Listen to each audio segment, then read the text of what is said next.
بسم اللہ الرحمن الرحیم۔ السلام علیکم معزز طلباء کرام، آپ سب کیسے ہیں؟ آج ہم تفسیر بیضاوی کے سبق نمبر 21 کو پڑھیں گے۔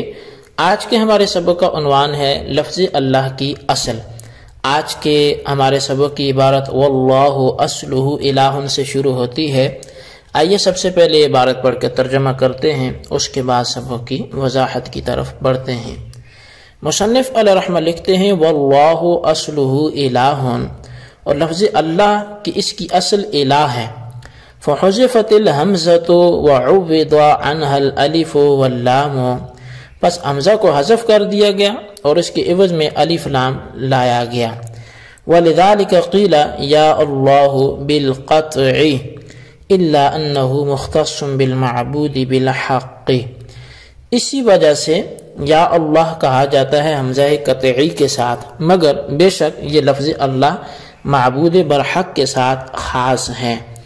والالہ فی الاصل لکل معبود، جبکہ الہ اصل میں ہر معبود پر بولا جاتا ہے۔ ثم غلب علی المعبود بالحق، پھر استعمالا معبود برحق پر اسی کو غلبہ دے دیا گیا ہے، اور اب اس کا بھی استعمال معبود برحق پر ہوتا ہے۔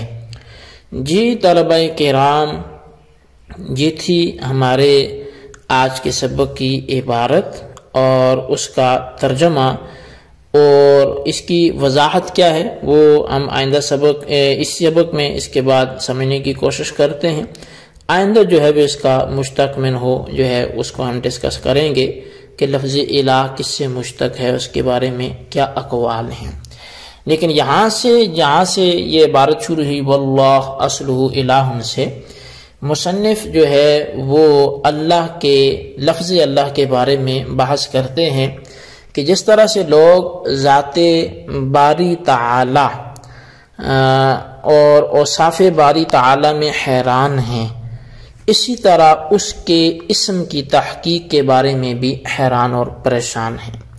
یعنی اللہ تعالیٰ کی ذات اتنی عظیم کہ لا تدرک الابصار، آنکھیں اس کا احاطہ نہ کر سکیں، وہ عقلوں میں نہ آ سکے، وہ سوچوں میں نہ آ سکے، اور اس کے اوپر جو نام بولا جاتا ہے اللہ، یہ نام بھی اپنی عمیق گہرائیوں میں ایسے ذخائر سموئے ہوئے ہے کہ دنیا اس کی تحقیق میں بھی حیران و پریشان ہے۔ چنانچہ قدما فلاسفہ تو سرے سے اس بات کا ہی انکار کرتے ہیں کہ اللہ کے اسماء ذاتی ہیں، اور وجہ انکار یہ ہے کہ اسم کے وضع کرنے کی غرض یہ ہوتی ہے کہ اسم بول کر مسمى کی طرف اشارہ کیا جائے۔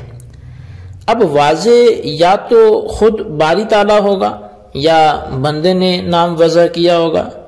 اگر واضح اللہ ہی ہے تو اس نے یا تو اپنے واسطے مسمى کی طرف اشارہ کرنے کے لیے وضع کیا ہوگا یا بندوں کے لیے اشارہ کرنے کے واسطے وضع کیا ہوگا۔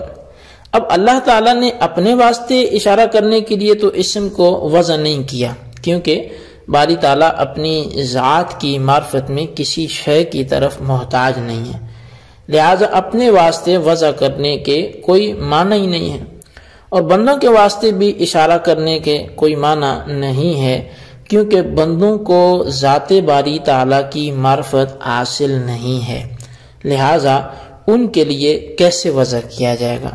اور خود بندے بھی واضح نہیں ہو سکتے، کیونکہ وضع کے لیے ضروری ہے کہ موضوع جو ہے وہ لا ملتفت الیہ بالذات ہو، اور ذات باری جو تعالیٰ جو ہے وہ بندوں کے لیے ملتفت الیہ بالذات نہیں ہے، لہذا بندے بھی واضح نہیں ہو سکتے۔ پس معلوم ہو گیا کہ ذات باری تعالیٰ کے لیے کوئی اسم وضع نہیں کیا گیا۔ یہ وہ تھے کہ جو کہتے تھے کہ اللہ تعالیٰ کی ذات کے لیے کسی اسم کو وضع نہیں کیا گیا۔ جو لوگ اس میں ذاتی ہونے کے قائل ہیں وہ جواب کیا دیتے ہیں؟ وہ کہتے ہیں جی کہ مسمى کے لیے معلوم بالکن یا بکن ہی ہونا ضروری نہیں ہے، بلکہ علم بالوجہ اور علم بوجہ ہی بھی کافی ہے۔ اور یہاں یہ بات ہو سکتی ہے کہ اللہ تعالیٰ کا علم بالوجہ اس کی صفات کے ذریعے ہو گیا ہو اور پھر اس کے لیے لفظ وضع کر دیا ہو۔ اب جو لوگ اس میں ذاتی کے قائل ہیں ان کے 4 مذاہب ہو گئے۔ ایک لفظ اللہ اس میں مشتق ہے، اور دوسرا علم ہے، تیسرا صفت مشتقہ ہے، اور چوتھا جو ہے لفظ اللہ سریانی لفظ ہے۔ ان چاروں کے درمیان وجہ حسر یہ ہوگی کہ لفظ اللہ عربی ہوگا یا غیر عربی ہوگا۔ اگر تو عربی ہے تو چوتھا قول ہے جو سریانی ہونے کے قائل ہیں، اور وہ یہ کہتے ہیں کہ اصل اس کی لا تھی، پھر آخر کے حرف کو حذف کر کے اول میں یعنی لا ہن تھی تو آخر کے حرف کو یعنی الف کو حذف کر کے تو شروع میں الف لام داخل کر دیا گیا اور مدغم ہو کر اللہ ہو گیا۔ اور اگر عربی ہے تو علم ہوگا یا اس میں مشتق ہوگا۔ علم ہونے کے معنی ہے کہ پہلے ہی سے ذات متعین کے لیے یہ وضع کر دیا گیا ہے، یعنی متعین ذات کے لیے وضع کیا گیا۔ اگر علم ہے تو یہ قول ثانی ہے، اور اگر مشتق ہے تو پھر 2 صورتیں ہیں، اس میں مشتق ہوگا یا صفت مشتقہ۔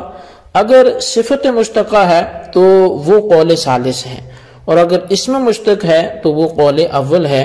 یہ 4 قول اجمالی طور پر آپ کے سامنے آ گئے۔ اب تشریح اس کی سنیے۔ پہلے قول کی تشریح سے پہلے ایک بات تمہیداً یہ سمجھ لیں کہ وہ اسم جو فعل اور حرف کے مقابلے میں آتا ہے اس کی 3 قسمیں ہیں۔ نمبر 1 علم، نمبر 2 اسم جنس، اور نمبر 3 صفت مشتقہ۔ ان تینوں کے درمیان وجہ حاصل یہ ہے کہ اسم کا نفس تصور شرکت سے معنی ہوگا یا پھر نہیں ہوگا۔ اگر معنی ہے تو علم ہے، اور اگر معنی نہیں ہے تو اس کی 2 صورتیں ہیں، یا تو اس سے ذات من حیث و ذات سمجھ میں آئے گی بغیر اتصاف بالمعنی کے، اور یا ذات کے ساتھ ساتھ کوئی معنی وصفی بھی سمجھ میں آئیں گے۔ اول کو اسم جنس اور ثانی کو صفت مشتقہ کہتے ہیں۔ تو اس تقسیم سے ظاہر ہو گیا کہ مشتق مقابلہ میں علم اور اسم جنس کے ہے، لیکن اس موقع پر جب قاضی صاحب مشتق کا لفظ استعمال کریں تو وہاں پر مشتق کے وہ معنی نہیں سمجھنے چاہیے جو علم اور اسم جنس کے مقابلے میں ہیں، بلکہ مشتق سے مراد یہ ہے کہ وہ کسی اصل سے ماخوذ ہو، چاہے صفت ہو یا اسم ہو، اور یہاں ذات سے مراد وہ چیز ہے جو مستقل بالمفہومیت ہو، اور معین سے مراد وہ چیز ہے جس میں قدر تعین ہو، خواہ شخصی ہو یا پھر وہ نوعی ہو یا جنسی ہو۔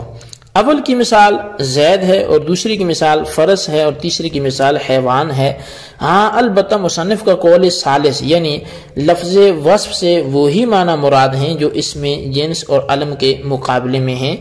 یہ سمجھنے کے بعد اب یہ سمجھیں کہ پہلے قول کی تشریح ہوں گی کہ لفظ اللہ کی اصل الہ ہے، اور الہ لغوی حیثیت سے ہر معبود پر بولا جاتا ہے، خواہ برحق ہو یا غیر برحق، لیکن جب اس پر لام عہد داخل ہوتا ہے تو غالباً معبود برحق کے لیے استعمال ہوتا ہے۔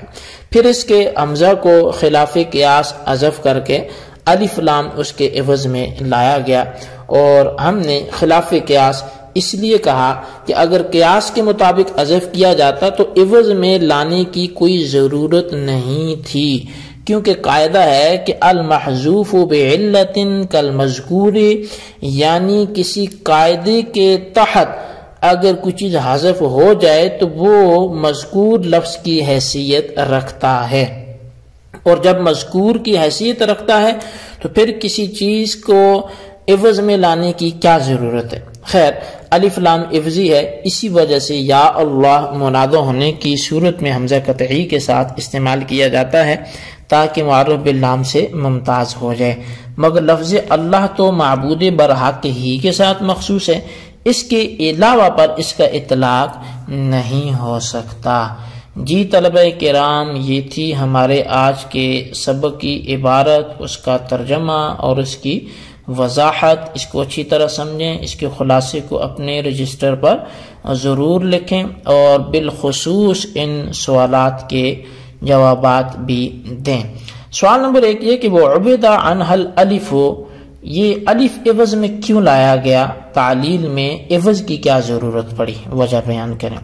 اور سوال نمبر 2 یہ ہے کہ وَلِذَلِكَ قِيلَ یا اللہ بالقطع، مصنف کیا بتلانا چاہتے ہیں کہ یا اللہ قطعی طور پر یعنی حمزہ قطعی کے ساتھ کیوں بولا جاتا ہے، وجہ تحریر کریں۔ اللہ تبارک و تعالیٰ سے دعا ہے جو کچھ ہم نے پڑھا سنا اسے یاد رکھنے کی توفیق نصیب فرمائے، آمین بجاہ نبی الامین صلی اللہ علیہ وسلم۔